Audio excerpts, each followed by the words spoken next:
Every day we make decisions, whether it be, do I go to Taco Bell or McDonald's, what to wear, all those kinds of things. But sometimes we have to make very challenging decisions. Sometimes those decisions are even life and death concerned. And I had one of those potentially last week when I was dropping my daughter off at tutoring. What was that situation? What was such a big moral dilemma? And how could I have had that big of a challenge in front of the tutoring center where I dropped my daughter off? Well, stay tuned to this video and find out and what I did in that very much a life and death scenario. Stay tuned. Welcome to the Report Advantage Podcast. I am Alex Swire-Clark, human behavior expert, author, and award-winning speaker. Understand yourself and others to unlock your potential. Hey everybody, Alex Swire-Clark here, emotional intelligence expert, author, and award-winning speaker.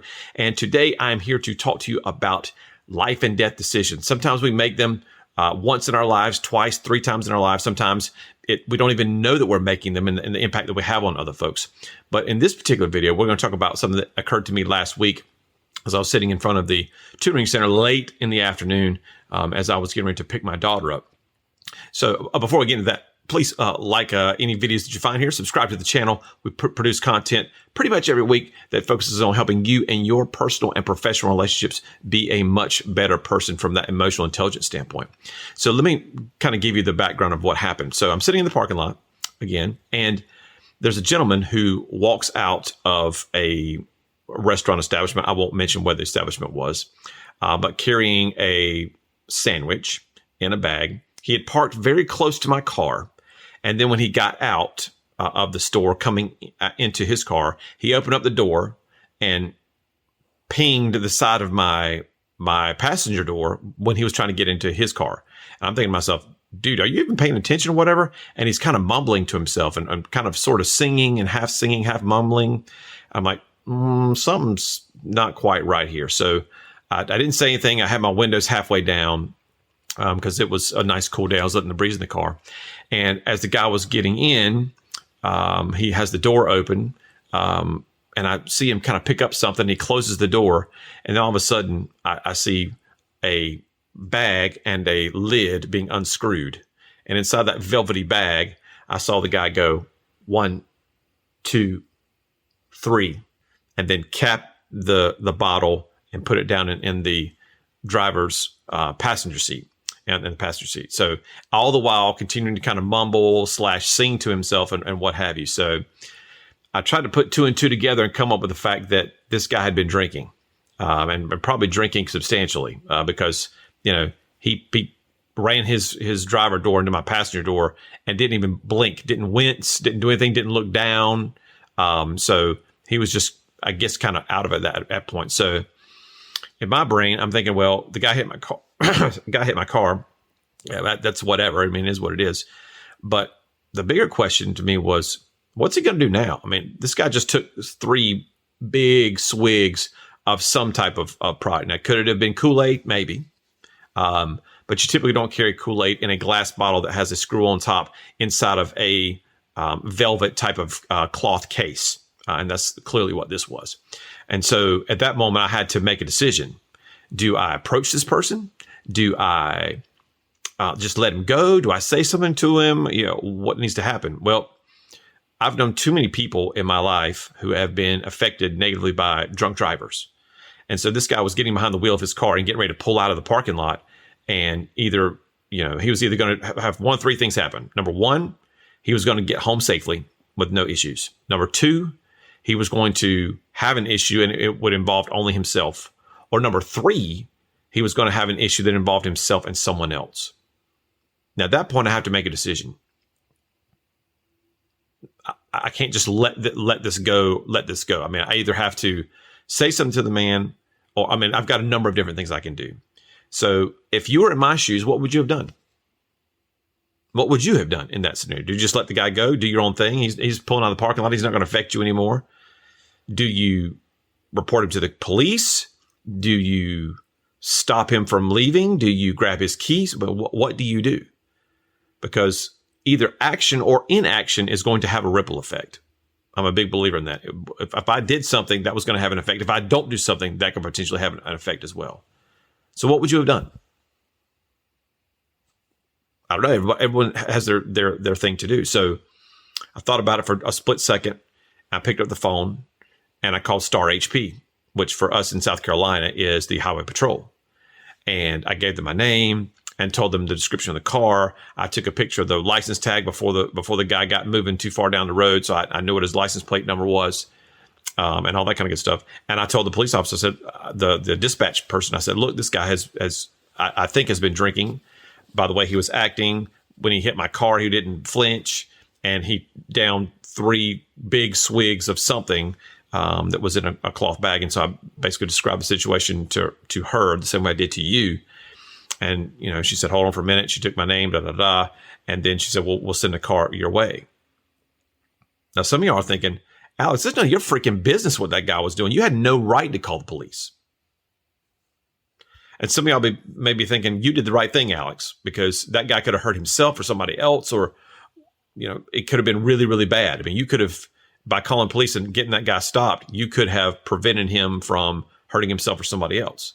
Now, did the guy get a DUI arrest? I don't know. I have no idea. The police never followed up with me, and I didn't call to ask. But I did what I felt was right in that moment, because if my daughter would have been on the road driving, my son would have been on the road driving and passing that guy, that would have been terrible. If somebody would have died from that and potentially been harmed in some way, either the driver themselves or the person that was hit by his car, I mean, that would have just been awful in so many ways, and awful for me from the guilt factor of I could have done something to stop it. Now, did I do enough? Some of you guys might have said, Alex, I would have just taken his keys or taken the bottle away or done something besides just call the police. Well, in those moments, you got a split second to make that decision, and you have to do what you have to do. So I did what I thought was right. Again, so everyone watching this video is going to be some degree of, you did just the right amount, or you didn't do enough, or that was none of your darn business, or you shouldn't have said one thing to that guy. Everyone's, entitled to their belief in terms of how they view that situation, and everyone's perspective is unique. You've heard me say this on this channel many times, that people's perceptions are truths to them. My perception was, from what I had heard, from what I saw, and from what I saw again, that the man was clearly intoxicated. But maybe he had a mental issue and or something else going on. Who knows? But I wasn't going to stand by and let the guy drive down the road, hit somebody, or do something else like that. So when we're out there in the real world and we're choosing between Taco Bell and McDonald's, it is what it is. We're picking out a blue shirt today versus a green shirt. Well, it is what it is. But we have to make those decisions in the moment. But let's say that you're in a bank and somebody comes in a gun, what are you going to do? Are you going to lay on the ground like the guy tells you? Are you going to try to be heroic and go grab the gun from the person and potentially get shot? Are you going to quickly call 911 on your cell phone? We all have to respond in a way that we are trained to do and that we're comfortable with. A good buddy of mine said we will always be able to respond to the level of our training. And so if someone were to break into my house right now, what would I do? Would I throw a golf club at him? Would I chuck this snowman at the woman who just beat my door down? I don't know. I would respond however I would respond, but because I haven't practiced that, I haven't been trained in terms of what I do now. I do have other means of protecting myself, but who out there does it? Does an older woman have that? Does a young 12-year-old have the same tools that I have with self-defense and other things like that? Maybe, maybe not. I'm not sure, but we are going to be able to respond to our level of training. So if we train ourselves to think about these situations and take some time out of our busy day to think about, okay, if this happens, then, if X happens, then I'm going to do Y. It's just like having the plan when you have a fire at your house. The ad council has been on for the last few years talking about have a plan. And I think that's fantastic. So my 10-year-old asked me the other day, she goes, so where do we go when we have a fire? And I said, where do we go? She goes, yeah, out back, by the oak tree. That's right. That's where we go.